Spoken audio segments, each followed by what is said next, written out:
হ'লে আজি এটা নতুন ভিডিঅ'ত আপোনালোকৰ ওচৰলৈ আহি গ'লোঁ আৰু এতিয়া একেবাৰে ৰাতিপুৱাৰ সময় ৰাতিপুৱা উঠিলোঁ ফ্ৰেছ হ'লোঁ চাহ খাই ল'লোঁ আৰু বহুতে কৈ আছিলে যে ব্ৰেডত আৰু নিমকিত গেছ হয় তো মই একেবাৰে কম কোৱান্টিটি খাওঁ মা আহিলে যাব ৰ গাড়ী আজি বতৰটো ডাৱৰীয়া আৰু মই দেখুৱাই আছোঁ কিন্তু ডাৱৰীয়া হ'লেও কি হ'ব যেনেকুৱা মানে এতিয়াও গৰম লাগিয়ে আছে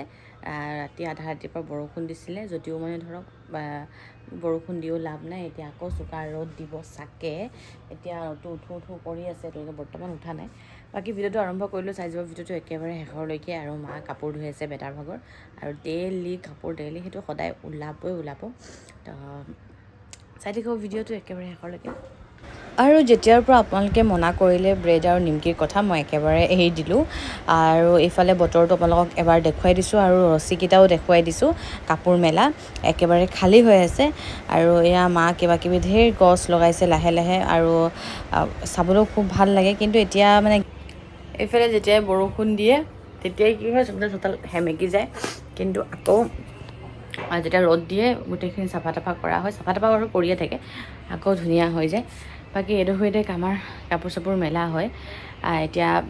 ৱাশ্বিং মেচিনত বেটা ভাগৰ কাপোৰ ধোৱা হৈ আছে মানে আগতে এক্সট্ৰাকৈ ধুই লয় তাৰপিছত মেচিনত দিয়ে এতিয়া ৰাতি পূৰা মোৰ টোপনি ক্ষতি হৈ আছে আপোনালোকে দেখা পাইছে মোৰ চকু সোমাই গৈছে পূৰা এতিয়া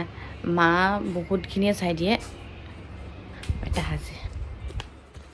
মই য'তে নাথাকোঁ কিয় এটা কাণ একেবাৰে বেটাৰ ৰুমত দি থ'ব লাগিব কাৰণ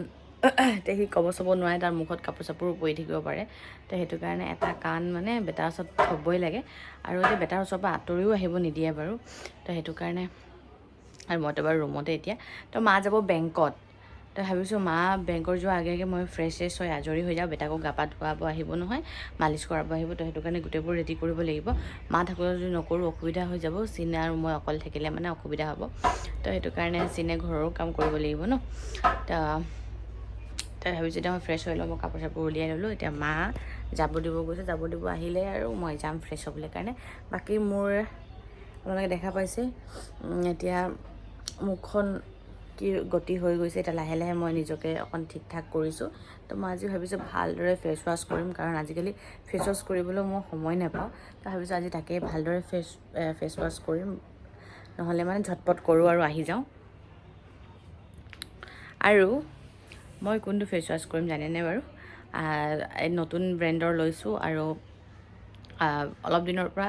ঘৰৰ মানুহে ইউজ কৰি আছে বহুত ভাল পাইছে তো ভাবিছোঁ আজি ময়ো সেইটোকে ইউজ কৰোঁ আৰু যোনটো ফেচ ৱাছৰ কথা কৈছোঁ সেইটো হৈছে নিউডৰ deep cleansing instant glow' face wash হয় বহুত বেছি ভাল হয় আৰু আজি মই আপোনালোকক দেখুৱাম মই ফেচ ৱাছ কেনেদৰে কৰোঁ আৰু আপোনালোকৰো যদি মুখত ডাৰ্ক স্পট আছে ধূলি মাকতিৰ যিটো পলিউশ্যন আছে আৰু ধৰক আমাৰ স্কিনত এক্সট্ৰা লেতেৰাও বহে তো সেইটোৰ কাৰণে এই ফেচ ৱাছ আপোনালোকে ব্যৱহাৰ কৰিব পাৰে আৰু যেতিয়াই ফেচ ৱাছ কৰোঁ আমি সদায় জল্দি কৰি ওলাই আহোঁ সেনেকৈ কৰিব নালাগে ফেচ ৱাছটো যেতিয়া কৰোঁ ন অলপ সময় দিব লাগে 2 to 3 মিনিট ধৰক ভালদৰে মাছাজ কৰি দিব লাগে তেতিয়া আমাৰ ডিপ ক্লিনজিং হৈ যায় আমি ক্লিনজিং নামতেহে কওঁ কিন্তু আমি ভালদৰে মাছাজ কৰি নকৰোঁ ঝটপট কৰোঁ আৰু ওলাই আহোঁ সেনেকৈ কৰিব নালাগে এনেকুৱা কৰিলে কি হয় জানেনে যেতিয়া আমাৰ ছালৰ গুৰিৰলৈকে একেবাৰে চফা কৰি আহে একেবাৰে ইজি ষ্টেপ হয় তাৰ পাছতে নৰ্মেল পানীৰে মই ধুই দিম আৰু বহুতে এইটো সোধে যে ধুই দিয়াৰ পাছত কি লগাম যিটো আপোনালোকৰ ডেইলি লাইফত আপোনালোকে ব্যৱহাৰ কৰে সেইটোও ব্যৱহাৰ কৰিব পাৰে কোন ধৰণৰ এইটো নহয় যে মই যিটো লগাওঁ সেইটো আপোনালোকে লগাব লাগিব আপোনালোকৰ স্কিনত যোনটো শ্বুট কৰে সেইটোকে লগাব পাৰে আৰু ইয়াৰ স্মেলো খুব ধুনীয়া বাকী এতিয়া মই পানীৰে ধুই দিম তাৰপাছত আপোনালোকক ৰিজাল্টটো দেখাম একেবাৰে ফ্ৰেছ হৈ আহোঁ তাৰপাছত আপোনালোকক দেখুৱাম যে আপোনালোকে মোৰ স্কিনখন কেনেদৰে দেখা পাইছে তো এতিয়া পটককৈ গৈ ফ্ৰেছ হৈ আহোঁ আৰু এইফালে মই মুখখন ধুই আহিলোঁ মই এতিয়ালৈকে মোচাও নাই এনেকুৱা মোৰ ফিল হৈছে যে মুখৰ পৰা এগালমান লেতেৰা আঁতৰি গ'ল বুলি আৰু স্কিনখন এক্সট্ৰা এটা গ্ল' দিছে আৰু আপোনালোকে যদি ভাল ফেচ ৱাছ এটা বিচাৰিছে তো আপোনালোকে ল'ব পাৰে নিউডৰ deep cleansing instant glow' face wash ইয়াত আছে এক্টিভেটেড চাৰ্কল লাইক'ৰাইজ লগতে টি ট্ৰী অইল যি আমাৰ ছালখন গুৰিৰ পৰা চফা কৰি তোলে মাহঁত যাবলৈ ৰেডি হৈ আছে মোৰ পৰা ফ্ৰেছ হৈ আহিলোঁ আৰু আপোনালোকে মোৰ স্কিনখন দেখা পাইছে আৰু এতিয়া মই একো লগোৱা নাই, ভাবিলোঁ তাৰ আগতে আপোনালোকক এবাৰ দেখুৱাই দিওঁ। আৰু চাৰ্কল গম পায়ে আমাৰ স্কিনৰ কাৰণে কিমান বেছি ভাল হয়। যদি আপোনালোকে ভাল এটা ফেচ ৱাছ বিচাৰি আছে, এই ফেচ ৱাছটো আপোনালোকে ল'বলৈ পাৰে। ভাবিছে এই প্ৰডাক্টটো বাই কৰিম বুলি, ডেছক্ৰিপশ্যনত লিংক দি আছে, আপোনালোকে গৈ কিনে বাই কৰিব পাৰে। আপোনালোকে মোৰ স্কিন দেখা পাইছে, ইমান ধুনীয়া এটা মানে বহুতখিনি চফা হৈ যোৱাৰ নিচিনা মোৰ ফিল হৈছে। বাকী আপোনালোকে চাই অনুমান কৰিব পাৰিছে। এতিয়া মাহঁত যাব বেংকত আৰু মই ব্ৰেকফাষ্ট কৰিম, কিন্তু মোৰ ভাগৰ যি বনাইছিলে চব বৰবাদ হৈ গ'ল। তো এতিয়া আকৌ বনোৱা হ'ব, মানে চিনে বনাই আছে এতিয়া। চিন আৰু মই থাকিম, বাকী মা যাব বেংকত, সোনকালে আহি যাব। মা সোনকালে আহি যাবা দেই, দেৰি চেৰি নকৰিবা। বেংকৰ কাম সদায় সোনকালে নহয়, লাইন। আৰু এতিয়াৰ পৰা সদায় এটা মোৰ ৰুটিন হৈ গ'ল, ফ্ৰেছ হৈ অহাৰ পাছত মই এগিলাচ গৰম পানী খাবই লাগে। তাৰ পাছত মই যি কৰিম। তো এতিয়া মই গৰম পানীত, মানে একেবাৰে উতলা গৰম নহয় দেই, ইয়াত মই এইটো অলপ বেছিহে গৰম হৈ গ'ল, ইয়াত মই ঠাণ্ডা নৰ্মেল পানী মিক্স কৰি ল'ম, একেবাৰে ফ্ৰিজৰ নহয়। তাৰ পাছতে মই খাম। আৰু অথনি আপোনালোকক দেখুৱাইছিলোঁ নহয়, ৰছীকেইডাল পূৰা খালী হৈ আছিলে। এতিয়া আপোনালোকে দেখা পাইছে অকল সৰু সুৰা কাপোৰ, ইয়াত আমাৰ কাৰোৱে একো নাই, গোটেইবোৰ বেটাৰে আছে। এয়া আপোনালোকে দেখা পাইছে কোনো এটা জেগা খালী নাই, আগফালৰ পৰা লৈ একে পাছফাললৈকে পূৰা ভৰ্তি হৈ আছে। আৰু এই গছজোপাৰ মানে কি নাম আপোনালোকে ক'বচোন দেই, এইটোৰ মই নাম নাজানো। বাকী ইমান ভাল লাগিলে, ভাবিলোঁ আপোনালোকক অলপ দেখুৱাই দিওঁ বুলি। এফালে মা যাব ৰেডি হৈ আছে, চিৰা নাখাওঁ।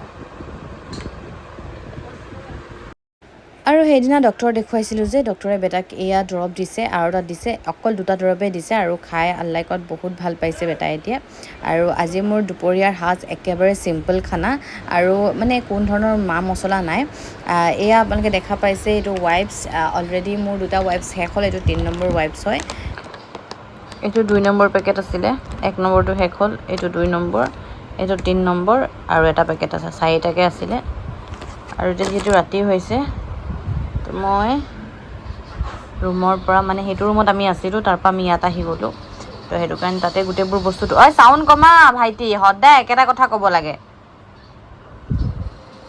তো সেইটো ৰুমত গোটেইবোৰ বস্তু থোৱা আছে। তো ৰাতিৰ কাৰণে বমি চমি কৰি দিলে মানে আকৌ সেইটো কাপোৰ পিন্ধাই দিবলৈ বেয়া লাগে ন। তো সেইটো কাৰণে হাফ হাতৰ নহয়, অলপ ফুল হাতৰ তিনিযোৰ কাপোৰ ইয়াত আনি থৈছোঁ, মানে কালি ৰাতি দৰকাৰ পৰিছিলে। তো সেইটো কাৰণে আজি আগতীয়াকৈ ৰেডি কৰি থৈছোঁ। এইটো পেকেট শেষ হ'ল, এতিয়া এইটো